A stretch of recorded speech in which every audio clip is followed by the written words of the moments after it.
I just didn't understand why everyone didn't want to get pissed all the time.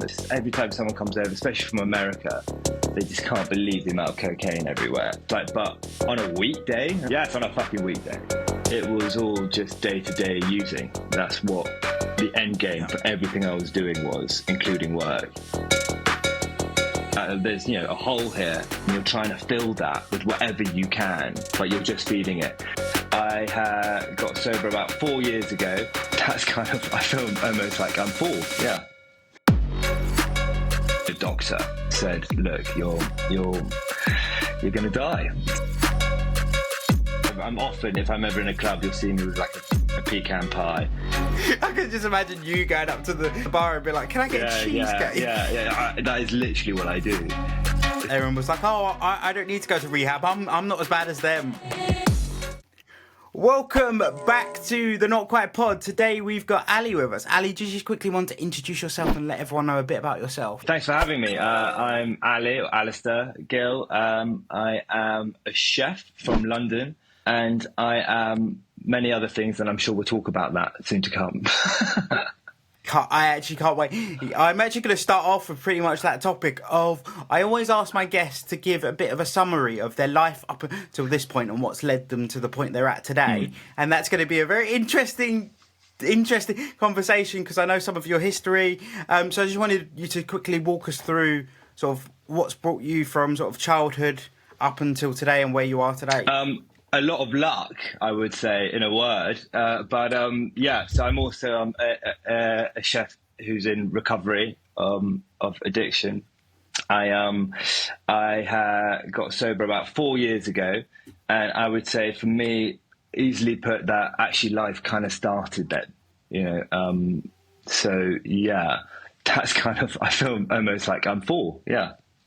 It's really interesting as well, like your journey, because I did a lot of reading about your journey and sort of how you got to where you are today, and it was quite interesting to sort of go through. You're quite open about everything that happened throughout your life and the journey through rehab. What was the moment where you sort of realised, okay, things aren't how I would hope they would be? I need to seek support. How did that happen? Do you know, it's a really tricky one, that, because it's always, you have many different thought patterns on what makes people addicts and alcoholics and all that.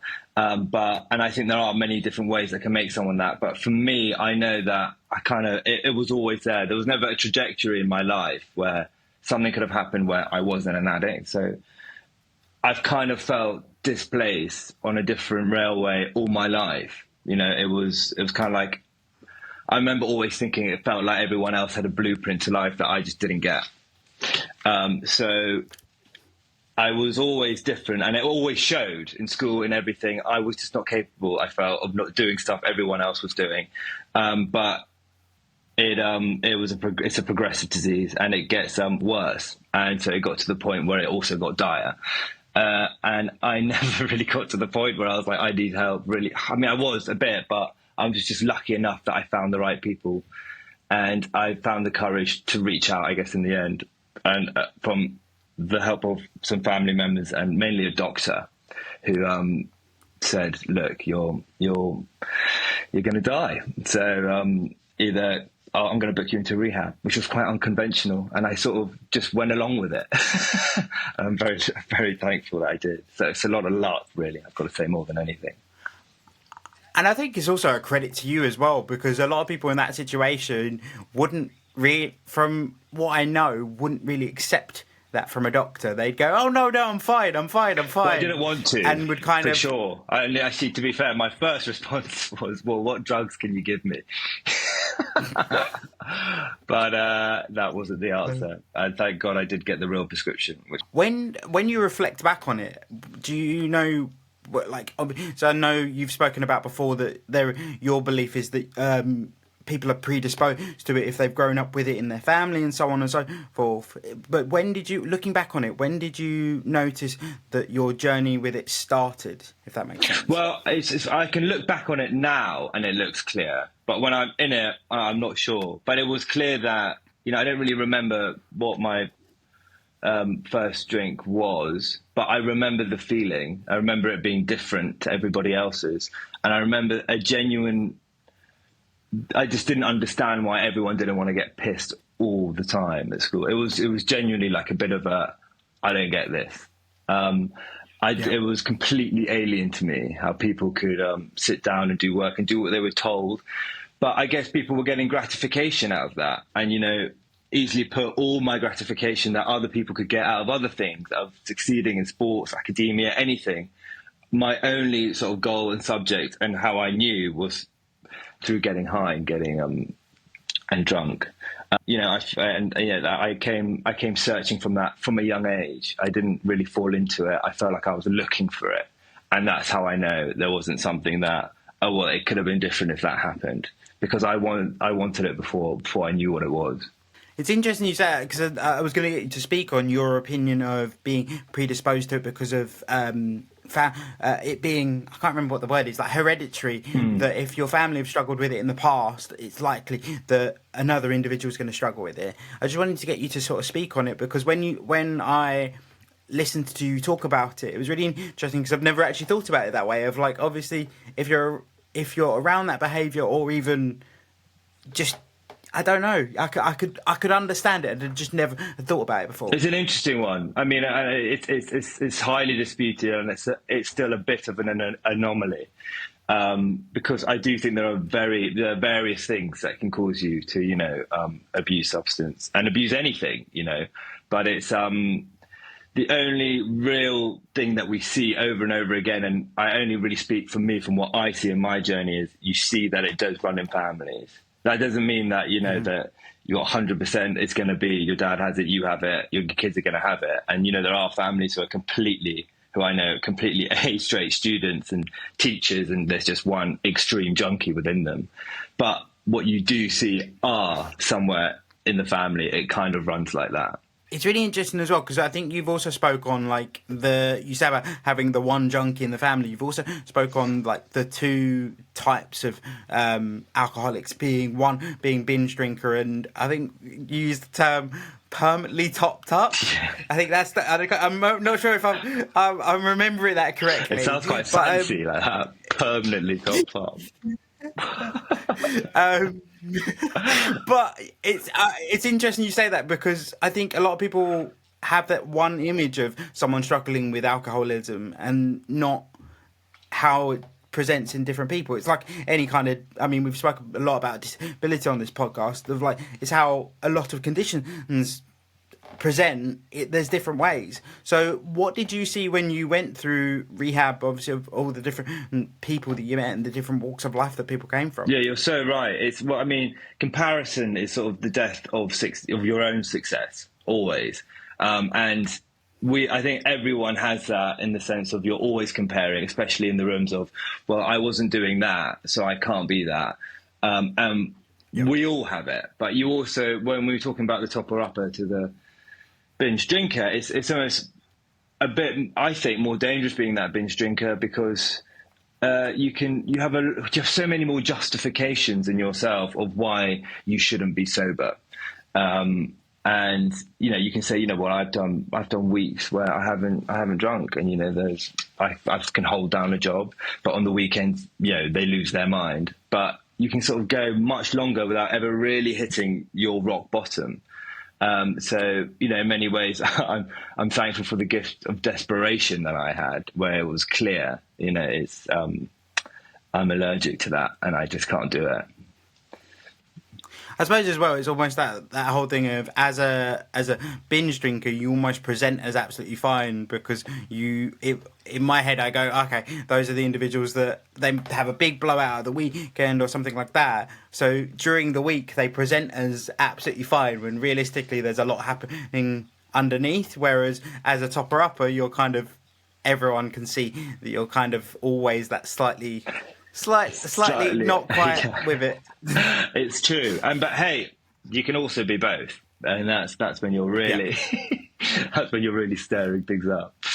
But yeah, the comparison is really what keeps so many people from getting better for so long. for so long. Yeah. The other thing I was really interested about when you spoke on the, I think it was the Delete That podcast, saying that you often sat there and was like, "Oh, I don't need to go to rehab. I'm not as bad as them, and I'm nowhere near as bad as them. Look at them lot." And then the transition to now you're an advocate for it, and definitely say that people, if they feel they need support, should go seeking for it. Can you talk on that sort of level? Because I think a lot of people, I think TV has something to say for it, because they present rehab as this big thing when actually a lot more people struggle with it than we necessarily might think. Yeah, I absolutely, of course, and I think it's still an incredibly taboo thing, and I think a big problem with that is also this disease, right? How it presents itself is so inherently selfish. It's you can't stop drinking and using drugs, and to people who aren't that, it's just like, well, why can't you? I can, and you're ruining this family. You're ruining all our lives. Just put it down. And as much as you want to do it, for some reason you can't, and you don't even know why it's happened to you. So it shows itself obviously as this, as just being an asshole and a selfish prick. And you know what? I totally get it. Even me as someone who's been through it all, and I can still see newcomers who aren't getting it, and sometimes you just want to go, just fucking get it. And obviously it's much more deeper than that. But this whole thing as well, to go to the other side of why I thought I was better than them all when I first came in, and it's because this disease also, more than anything, in its simplest form, is just a I don't know why I keep calling disease. I don't even really like that so much, or disorder, whatever you want to call it. It's just a cruxing of your ego, So it's the biggest, flop up I did nearly in my first year, and what I see a lot of other people do is always be like, well, I've got a couple of months sober, usually from rehab, and that's kind of sobriety by default. And then you think, well, I've got this. I don't need anything to do with those rooms. I'm amazing. I've got this by myself, when you do not have this. And that's usually when, the first slip can happen. And I was very lucky I didn't, but I came very close to it. And I've continued to. It's really interesting because it has a lot of similarities with what I see in the disabled community of us not wanting to accept help. Is that right? And it's okay to ask for help. It's completely okay to ask for help. And it's a similar thing of having that person or community to rely on kind of demonstrates that you're not on your own. Yeah, totally. So they're like, because any sort of marginalised or different group always has that battle of, oh, it's just me that deals with this, when actually, no, there's an entire group that deal with it. It's not just you, and it's a bigger problem. It's so interesting that as well. It's amazing to see that same comparison as well, because it's also, I look back and I think, when I was so defiant to do it all by myself, and it's now I think, well, I don't know why I would have ever wanted to do it by myself. Why was that so ingrained in me? It's really interesting, I'd say, because you see it a lot in the disabled community, like you said about the whole wanting to shake them and go, just do it, you'll be fine. There's a big comparison there of those of us that feel more comfortable with our disabilities and those of us that are on the beginning of their journey and they're not in that situation. You want to grab hold of them and go, you'll be fine, just keep going. But that's not how they're feeling, and you kind of have to remember that you were there once, and also it's that, I think it was Simon Sinek said, sometimes people just want people to sit in the mud with them. They don't want an explanation or like a training session. They just want to do it. Yeah. They just want someone to go, this is what's going on. This is the problem that I'm facing. I just need you to listen.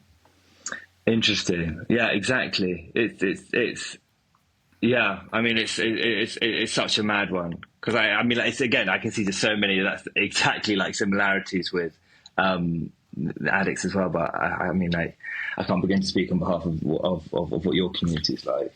It's but yeah, it sounds very similar.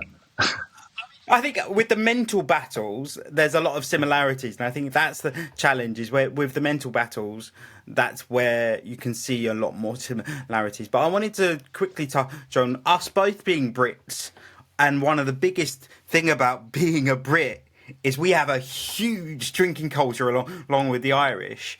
Do you think that plays a part in addiction and the rising in the numbers of people struggling with addiction? Do you know what?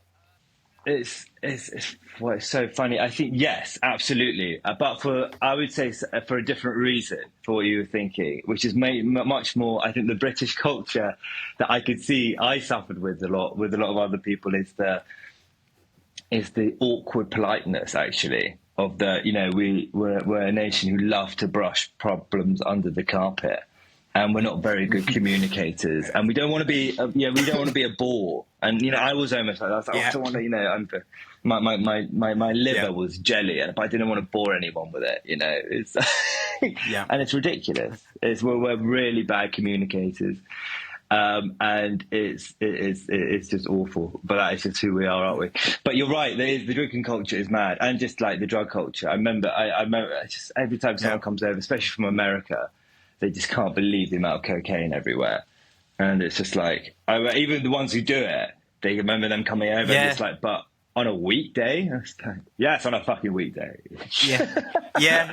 Because that was something else I was going to come on to as well, of like, because it's something I've been thinking about a lot recently of British culture, we have the drinking culture thing, and then the other big similarity we have with possibly America is we have this like, burnout, entrepreneurship, work till you die kind of mentality. And I think that's where the drug and thing bit kind of links in, because you see it a lot with high performers. They rely on substances to keep them going because they've got to keep going till the late hours or whatever. And I think that has a point to a sort of part to play in people struggling with addiction, is because there's so much pressure. Because how many people use alcohol as an escape? I mean, I say myself, I drink, and even I said after lockdown, I never used to have that thought of like, oh, Friday I'll have a drink. I never used to have that thought, and then lockdown happened, and then all of a sudden I do, and it's like interesting, yeah. Well, it's an easy crux that's just there. But you're right. Yeah. You're right in the sense that we are. I mean, like, because the thing is that also we have all our pubs close at like 11. But I mean, like, we have very few places that can stay open. And that's actually quite irregular for a country. Like, if you go to New York and you want a drink at like 2 a.m, you can just go to a bar. And it's funny that we have these rules, because I think it would be absolutely tits up if we had 24-hour pubs. Yeah, you're 100% right there. I think it's interesting you said, like, because we spoke briefly that where I live, and it's weird. It seems like the further you come out of London, the later pubs are open. Like my local area, you will find a pub that's open till 2 o'clock in the morning. So it's like, clearly London is just, they're like, we need to lock you lot away. Yeah, maybe we're the problem, to be honest. That's why I'm not in it right now.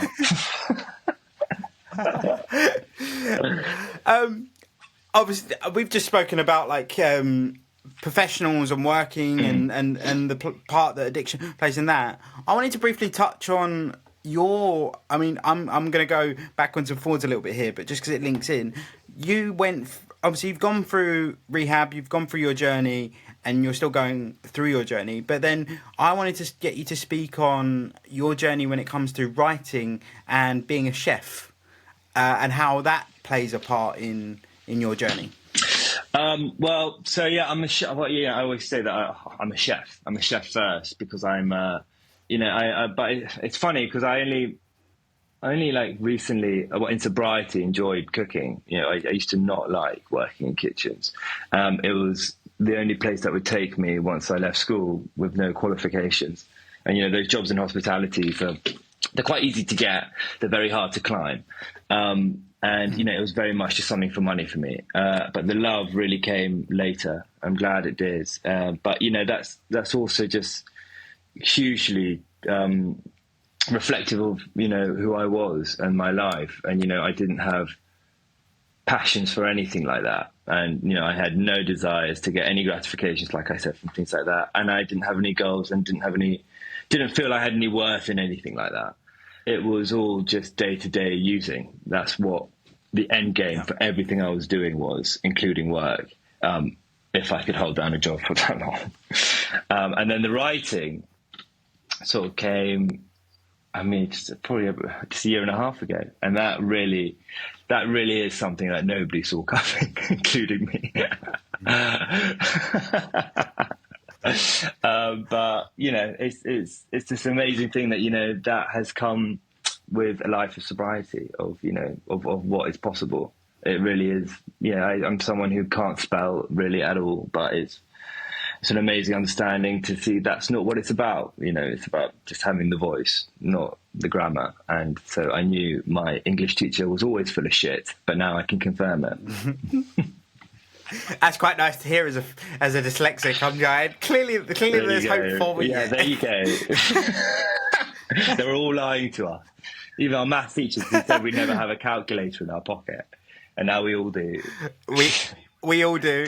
And we all used it every day. And if not, we've always got AI. Yeah, exactly. I wanted to touch on sort of because one thing I was really intrigued by it was, again, another question you've been asked before is the replacement of because addictive people that have addictive personalities often replace one addiction with another slightly healthier addiction. Has that been something you've experienced? Is there something you've replaced it with? By that I mean, like, have you has the drinking been replaced by sort of your love of writing? Is there a shoe addiction that you've got going on? That was really badly phrased. I apologise for that. I'm a cobbler now. Yeah, they well. Do you know what?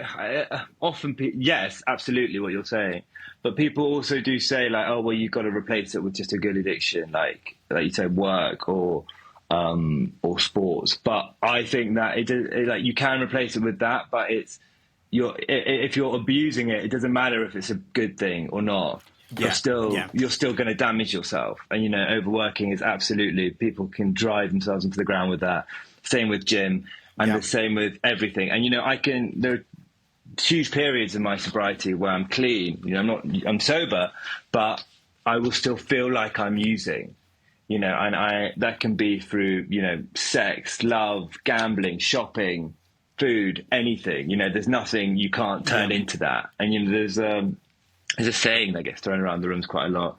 That's something like, you know, my disease is something inside of me, it's something outside of me will cure it. It thinks that something outside of me will cure it. And, you know, I take from that there's, you know, a hole here that is your addiction, and you're trying to fill that with whatever you can, thinking it's going to clog it, but you're just feeding it. So I don't think that you should go down the route of going, well, go full addict, but put it all into Ashtanga yoga, and that's a good thing. Because it's not, you know, you're still having an unhealthy relationship, even if that thing is a good thing in your eyes. I completely see it, and as I said it, I was like, actually, all of those roads lead back to a problem. So, like, with the shoe addiction, even with the shoe addiction example, and I gave that because it's one that I often get of the guy that can't walk loves a pair of shoes. It's 100% true, but it's also, like you say, it's like if you've got a proper shoe addiction and you're spending all your money on shoes, you end up broke because you've spent all your money on shoes. Yeah, well, exactly. But it's also, it's just so, it's putting you in that unhealthy mindset that will just, of obsession, you know, and your shoe addiction might well lead you back to heroin. Not you, obviously, but...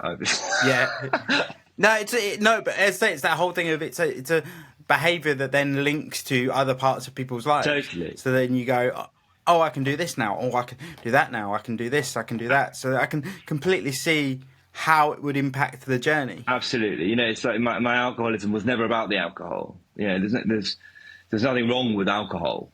You know, it's a person who's abusing it. 100%. And on that note, we spoke a bit earlier about British culture and them having a big drinking culture. How do you now manage that with social situations, with your friends? Do you avoid pub and restaurant? Well, obviously not restaurant settings, but pub settings and things like that. Yeah. Do you try and avoid that to kind of get away from that environment, or?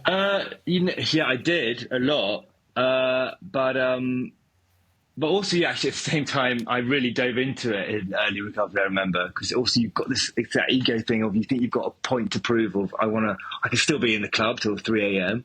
even though I never Yeah. did that when Yeah. I was using. But it's it takes a lot of time and getting used to, but it does come, and it's to anyone who's out there who's really struggling with that, it's all temporary. All those feelings and all those learning, it's all temporary, and it all gets better. And so really the big thing is just to keep swimming, and you will adjust. So yeah, I don't really struggle with it anymore. I don't, I have bad connotations with it when I look at it.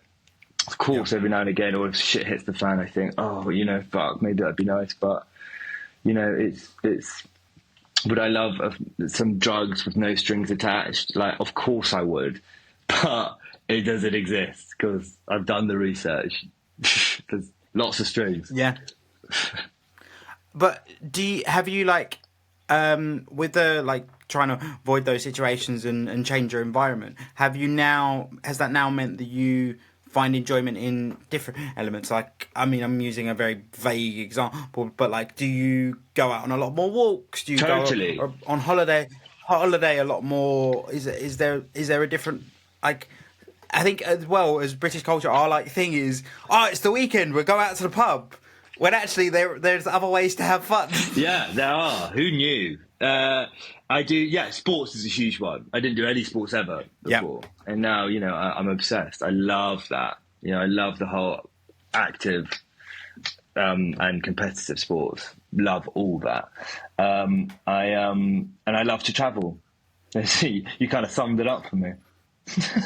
I love travel, but everything, honestly, really, everything does feel kind of brand new, even though you've done it 1,000 times before in sobriety. Even going to a dinner party or going to a party, full stop. I remember going to a party with one of my cousins, fresh out of sobriety, and I'd been to hundreds of her parties before, and I remember her saying it was it's the first time I've ever seen you at the party. You were there, you were present, and it's because I would have spent the party before either chatting shit in the toilets or passed out in the gravel outside. I come from a family where we're Irish. Drinking is a big part of our sort of social side of things. But then it's always the debate of what do you drink if you don't drink? Because there's not as many options if you don't drink. You have Guinness, don't you? You stop the whiskey and you have a Guinness.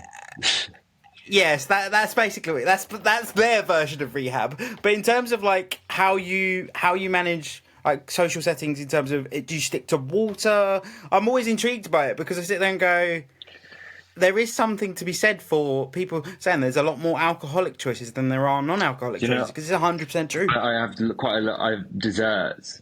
I've sort of people. Okay. People always laugh. I'm big at friends. I'm often, if I'm ever in a club, you'll see me with a pecan pie. Or love that. I love that in the club. That is why, and people get jealous, people would rather that over a vodka soda if they had the chance. They just didn't know that life was available for them. I can just imagine you going up to the bar and be like, "Can I get a cheesecake?" Yeah. That is literally what I do. That is literally what I do. The barman's looking at you like, is that a cocktail? No, that's not a cocktail. No, exactly what you're thinking. Yes, that's what I want. Extra cream. I'll be in the corner. Thank you. I love that.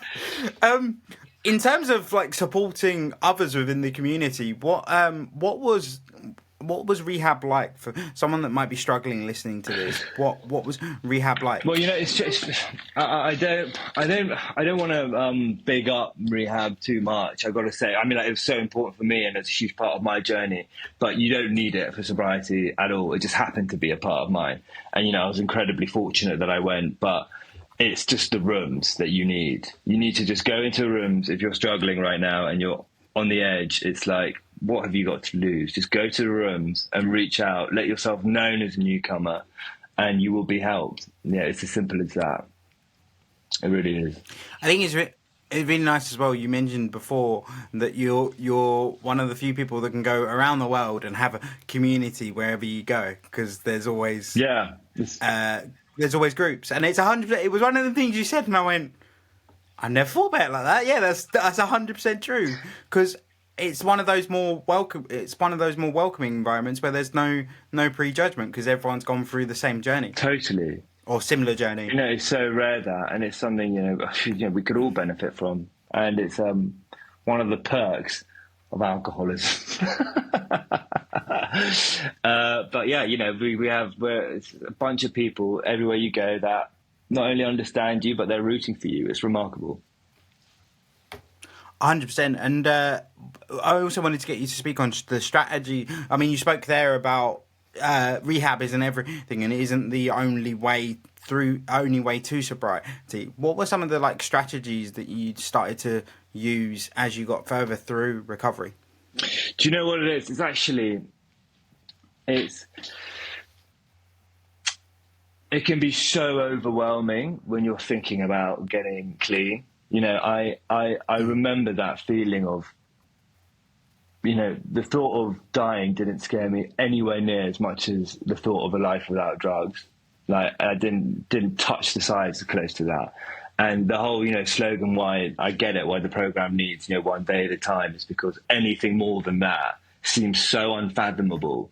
Even now, when you have years of sobriety, you can't, when you start thinking like that, it all becomes impossible. You just got to think of today. So I would say to anyone, there is no plan. You don't need to think of that. Just step one, just go make yourself known. And there will be a hand to help you. And that is the beauty of it. And that's why you have then people in your community, and a sponsor is, you just got to follow what they do, and I don't really know why it works, but I know how it works. Sometimes I think people always search for answers, and then it overcomplicates things. Totally. When actually sometimes it just is what it is. It works. Yeah. Isn't the saying don't ask questions you don't want to know the answer to? Yeah. Don't take the red pill. Just take that blue pill.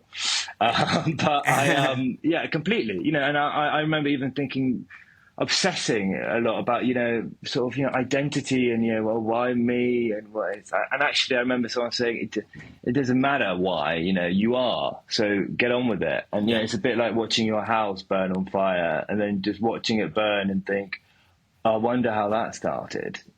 Actually just put the fire out.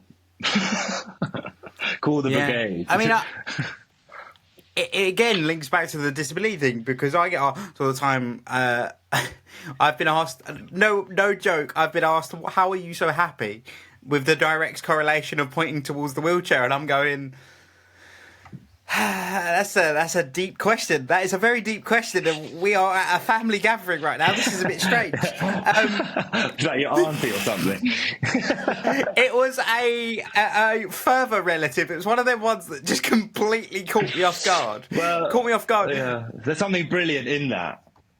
There is something brilliant in that.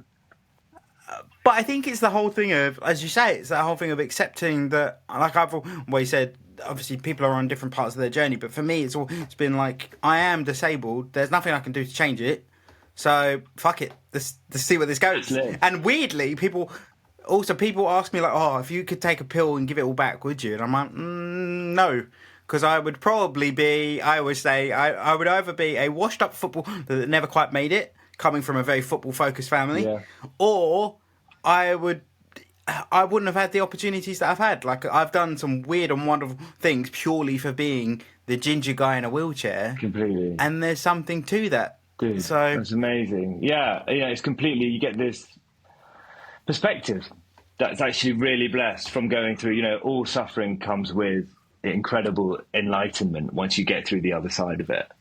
And it's not to be looked upon. What football team do you support? I'm a Chelsea fan through and through. For my sins. Yeah, amazing. It was either, I'd say, for my family, they're all from Elephant and Castle and around that area, so it was either Millwall or Chelsea. Good. Always been Chelsea. Good choice. Are you doing fantasy league? No, it's one of them things I always go to do every year, and then know that I'm going to forget to do it, so that I go, oh, there's no point. I'll start a league with you. We should start one. Okay, sounds like a plan. Yeah. You can keep me accountable. It's been a big dilemma whether having Palmer. I mean, no, it's no dilemma, but he's expensive this year. I mean, it's understandably so. Yeah. Anyway. Back to what a weird segue. So is that kind of joining up with the sport thing? Is that what one of your sports that you now do outside? Is that football that you kind of lean towards? No, I wish. I'm rubbish. I do quite a lot of tennis. I love tennis. Oh wow! And I do cool. quite a lot of boxing. And I recently got into spike ball. Have you heard of that? It's not really a sport, but it's hilarious. And so you have a little trampoline. It's like inverted hot volleyball. Oh, I think I have seen this. Probably see some children play it in the park. That's nothing wrong with that.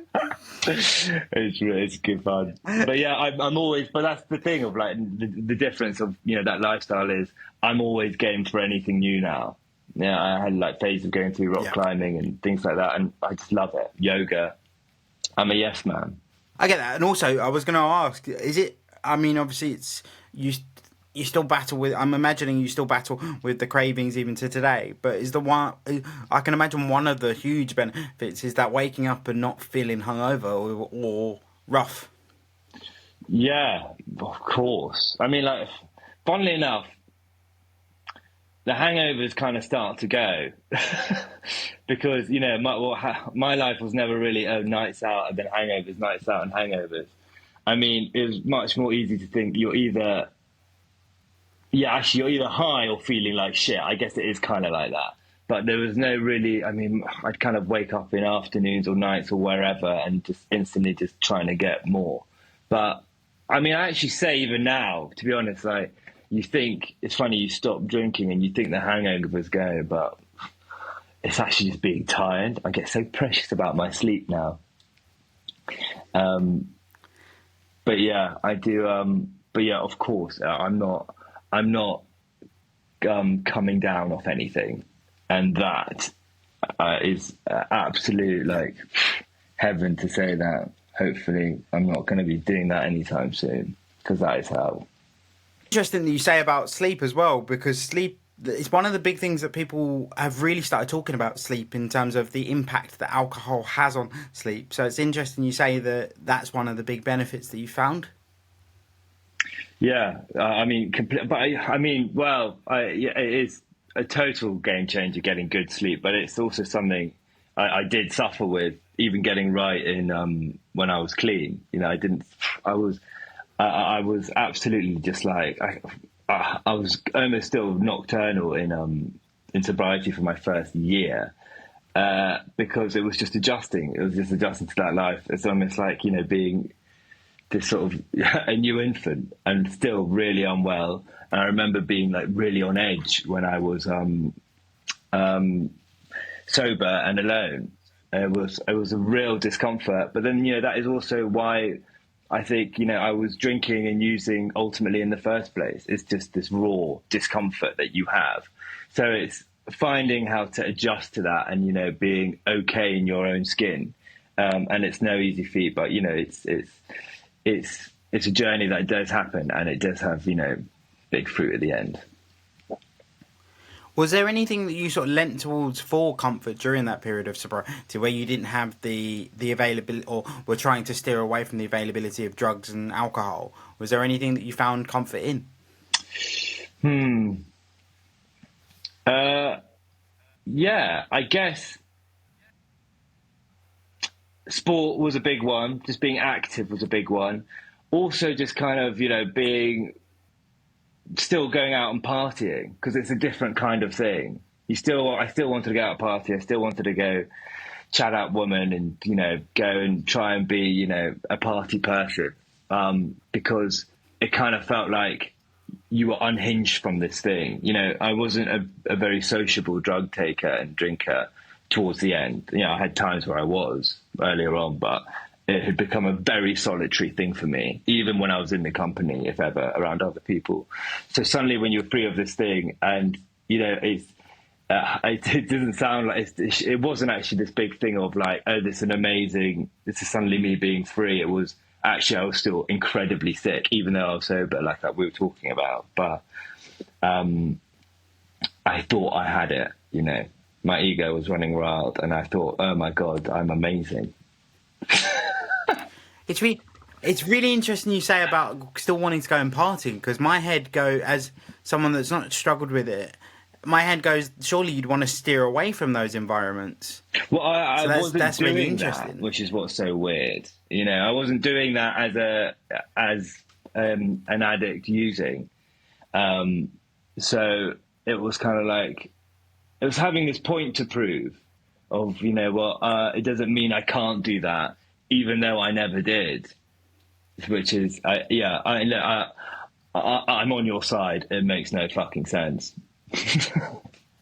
I just wanted to, as we close up, I just wanted to get you to give some advice. If anyone is out there struggling, what would be some pieces of advice that you'd give? Well, it's the really obvious one that I would just say is just make yourself known. It's, no one ends up no one comes into these rooms by accident, really. And if you think you've got a problem, you need to just explore it a bit at first. And the big block that I definitely had is thinking that no one would accept it and just to be ashamed of it, when it is just not the case. Just make yourself known, and there will be a hand to reach it at the other side. I think 100%, and as we said earlier, is that really realising that you aren't alone and there are other people struggling with the same thing, whether it be addiction or something else. There's always a community out there, and I think that's one of the perks, I suppose, of social media. Is those communities can be easier to find than they would have been before. Yeah, I think that's exactly right. And it doesn't even have to be in the rooms. Just tell your immediate, whoever's close to you, your mum, your dad, your sister, your mate. Someone will be there to help you and get you into somewhere that can really help you. And I think as well, it's that whole thing of, if you can be transparent, then it's going to be a lot easier for them to support you, because they can not completely, but try and get an understanding of where you're at and what's going on to better then support you. Yeah, that's exactly correct. Exactly. But last but not least is the question that I ask every guest. And when I told Ali a couple of examples that we've had on the show, he was like, those are two very big extremes. So I will hit you with the last question, which is, what's one piece of politically correctness that you really strongly agree with or disagree with? And this is where I got cancelled. I would, do you know what? I'd probably decriminalise drugs. That's the big thing. I think the biggest misjustice is done in many countries is locking away our addicts. When actually places like look at Portugal, they decriminalised and made amazing centres, and given places where addicts can use freely, and they've completely changed their country around. So yeah, I would decriminalise drugs and triple chefs' wages, please. Fair enough, and to be fair, I agree with both of those. I think, as I say, even the data shows with Portugal that it works. So it's remarkable that. Yeah. I'm not going to get into the trans debate. So nice try. Nor the mashed potato one. I'd be interested to get the mashed potato perspective as a chef. I would have thought you would have had something to say on that. Oh dear. But thank you so much for coming on, Ali. It's been great chatting with you, and it's been great to sort of get an understanding of the journey through sobriety and journey through recovery. So thank you so much for being so open and so honest. I will, of course, link everything for Ali below. So if you want to speak to him, check stuff out, I will link everything below for you. And I'll also link a couple of resources as well. Thanks for having me, Charlie. It's been a pleasure. I'll see you on Fantasy League. No worries. See you there. Thank you so much for tuning into this week's episode of the Not Quite Podcast. Please make sure you follow us on TikTok and Instagram to get regular updates about the podcast.